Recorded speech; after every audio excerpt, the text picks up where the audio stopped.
Anshika, could you help us understand, in an organization, so now we know there's a huge value personalization brings in, conversion is high, but a lot of time you face challenges, right, to make the implementation happen. So could you please share us what kind of challenges normally you faced to deploy personalization, to identify personalization and deploy end-to-end, any challenges that you faced? Sure.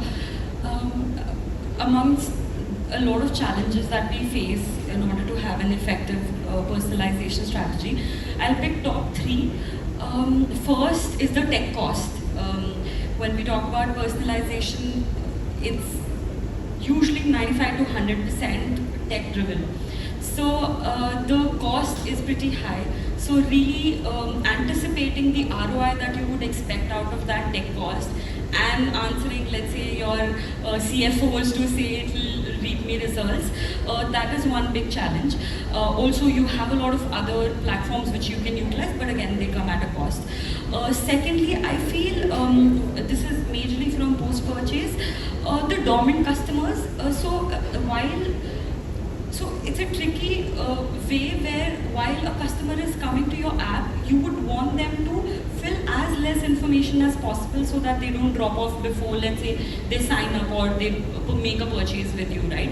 However, that also becomes a challenge later, because now let's say there's a dormant customer and you really want to reach out to them, or if they're about to be dormant, you want to reach out to them, you don't have their information, you only have their phone numbers, for an example, which is the most common practice. You don't have email, or let's say the email is fake or whatever. So you don't have the right information, and that restricts you from reaching out to the customer. So this becomes a big challenge. You cannot reach out to them through CRM, digital marketing. So that becomes a very big issue. And third, I feel, like I mentioned in the first answer, personalization has to be very holistic.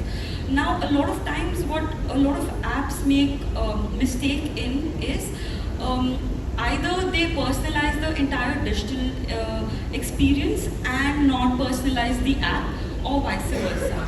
Because if, let's say, you get the right customer, but they're not able to see what they wanted, maybe, let's say, you had shown them an ad of a really good looking footwear, right? They come to the app, for XYZ reason they drop off. Now, they wouldn't have the link to go back to the same shoe again, right? So they would have to come to the homepage. Now, in the entire homepage, let's say, shoe's not even visible, right? Or takes a really, really low priority.